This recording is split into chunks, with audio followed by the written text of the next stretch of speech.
जय श्री राम। नमस्कार मित्रों। एक वास्तव में बहुत सुंदर बात जो हमने कहावतों में भी सुना है और जो हम सब जानते हैं कि आप जैसा करोगे वैसा भरोगे।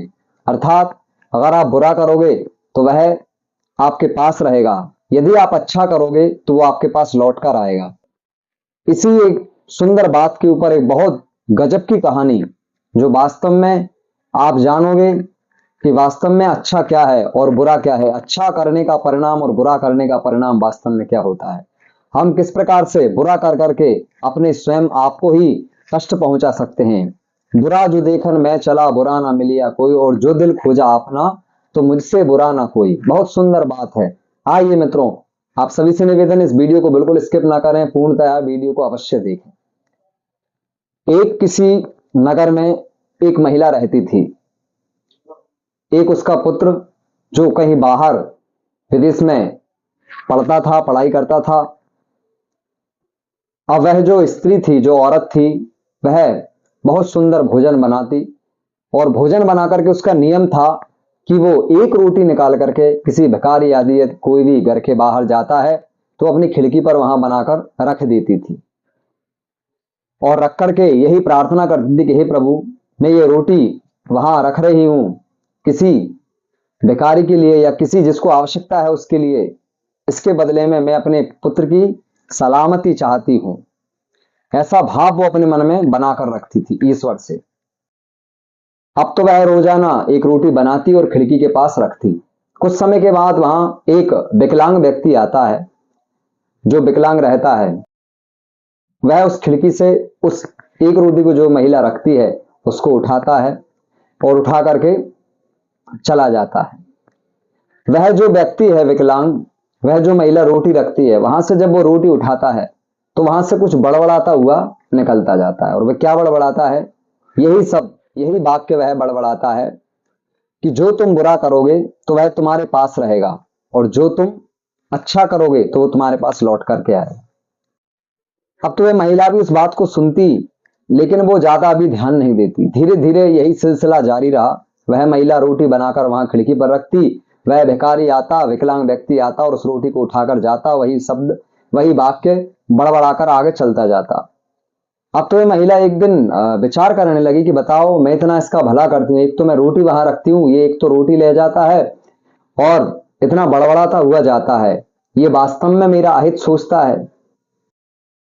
वह स्त्री अपने मन में सोचती है। धीरे धीरे वह औरत, देखिए किसी किसी की मानसिकता होती है, मूढ़ी व्यक्ति होते हैं। उसने एक दिन तंग आकर के विचार कर लिया कि अब चाहे कुछ हो जाए, ये बहुत बड़बड़ाता है और बहुत पता नहीं क्या क्या बोलता है। एक तो मैं इसको रोटी देती हूँ, ऊपर से ये कुछ भी अपशब्द बोलने लगता है। तो वह इस औरत जो है महिला, वो क्या करती है, उस रोटी में एक दिन रोटी बनाती हुई एक रोटी में वो जहर मिला देती है और मिला करके उसको खिड़की के पास रखने ही वाली थी कि इतने में ही वो अपने मन में पश्चाताप करने लगती है, सोचने लगती कि हे भगवान, मैं ये क्या कर रही हूं। मेरा मेरा पुत्र है, वह विदेश में पढ़ता है, क्या मैं गलत तो नहीं कर रही? वास्तव में मैं गलत कर रही हूं। अपनी एक द्रोह के लिए या एक ईर्ष्या के लिए या वास्तव में एक मेरे क्रोध के वश मैं जो गंदा विचार अपने मन में ला रही हूं, ये मैं बहुत गलत तो नहीं कर रही हूं। और ये सोच करके वे एकाएक दौड़ करके जाती है और उस रोटी को जलते हुए चूल्हे में डाल देती है। फिर वो वहां अच्छी स्वच्छ रोटी बना करके पुनः खिड़की के पास रख देती है। अब वह जो विकलांग व्यक्ति है वह वहां से फिर गुजरता है और फिर गुजर करके वही शब्द कहता है कि जो तुम बुरा करोगे वो तुम्हारे पास रहेगा, जो तुम अच्छा करोगे वो तुम्हारे पास लौट कर आएगा। यही कह करके वो वहां से निकल जाता है। अब तो वह महिला विचार तो करती है, धीरे धीरे समय व्यतीत होता है। अब तो एक दिन फिर वह कुबड़ वे रोटी लेकर वहां से बड़बड़ाता हुआ जाता है, वहां से निकल जाता है। इतने में वो स्त्री उसको सुनकर के अंदर जाती है और एकाएक तुरंत उसके घर की घंटी बजती है। तो वह थोड़ी सहम जाती है कि इस वक्त वहां बाहर जाकर के जब वो गेट खोलती है तो वहां सामने अपने पुत्र को ही दीन दशा में पाती है। और उसका पुत्र जो है वहां फटे हुए कपड़ों में, भूखा सा, दुबला पतला शरीर, एकदम बिल्कुल बीमारी से ग्रस्त हो जैसे, रोगग्रस्त शरीर जैसा वहां पर खड़ा हुआ रोने लगा, अपनी मां से लिपट गया। और अपनी माँ से रो रो करके तरह तरह की बातें करने लगा और कहता है कि हे माँ, मैं पढ़ने गया था, परंतु वहां कुछ दुष्टों ने मेरे साथ बहुत गलत किया। परिणाम स्वरूप मेरे पास जो कुछ था सब कुछ लूट लिया गया और मुझे ऐसी जगह ला करके मुझे बहुत चोट पहुंचा करके डाल दिया गया। मैं वहां मां भूख से बहुत बेहाल था वास्तव में, और आज मैं केवल भगवान की कृपा से जिंदा हूं। नहीं, वास्तव में तुम्हारा पुत्र माता भूखा मर गया होता। उसकी मां भी सिसकियां ले रही है। इतने में पुत्र कहता है कि मां, भगवान की लीला बड़ी विचित्र है। मैं वहां रोड किनारे डला हुआ था तो एक विकलांग व्यक्ति आता है। वह एक रोटी लेकर के रोज आता था और मां, उसने जब मुझे पहली बार देखा तो मैं बहुत भूखा था, तब भी वो उस दिन वह एक रोटी लेकर के आया और वहां उसने मुझे भूखा पाया। जैसे उसने भूखा पाया तो उसने वह रोटी, खुद की भूख को मिटा करके उसने सोचा कि वास्तव में मेरे से ज्यादा इस लड़के को इस रोटी की बहुत आवश्यकता है, और मां उसने वह रोटी मुझे दी। और मां वास्तव में मैं कुछ समय तक उस विकलांग व्यक्ति की रोटियां खा करके जीवित बचा, अन्यथा मैं मर जाता। यह सुनकर के तो उसकी मां स्तब्ध रह गई। और वास्तव में अगले दिन फिर पुनः जब वो भिखारी वहां, वो विकलांग आया और उसने उस बच्चे ने देखा तो उसकी मां को उसने सब कुछ बताया कि यही था। उसकी मां बड़े आश्चर्य में और स्तब्ध रह जाती है और भगवान के सामने रोने लगती है, विलाप करने लगती है कि वास्तव में वह जो विकलांग व्यक्ति था वह बहुत सत्य कहता था कि जो आप बुरा करोगे वह आपके पास रहेगा और जो आप अच्छा करोगे वह आपके पास लौट करके आएगा। यदि उस दिन में उसका बुरा सोच लेती, उस रोटी में यदि मैं विष मिला देती, तो वास्तव में ये रोटी मेरा पुत्र खाता और अनर्थ हो जाता। मित्रों, वास्तव में ये कहानी एक बहुत सुंदर प्रेरणा हमको देती है कि जैसा करोगे वैसा भरोगे। ये बहुत बड़ी सच्चाई है। इसलिए कभी किसी का बुरा ना विचारो, कभी किसी का बुरा ना सोचो। क्या होगा बुरा सोचने से? कुछ नहीं होगा। वास्तव में हम अपने आप को ही कष्ट पहुंचा रहे हैं, अपने मन को कष्ट पहुंचा रहे हैं। ये जगत की सच्चाई है। आज किसी के पास मिलने वाले अपने आपसी के या किसी के भी पास पैसा ज्यादा हुआ तो हमें बहुत ज्यादा ईर्ष्या उससे हो जाती है, लेकिन वास्तव में उसका दुष्परिणाम हमने कभी सोचा है?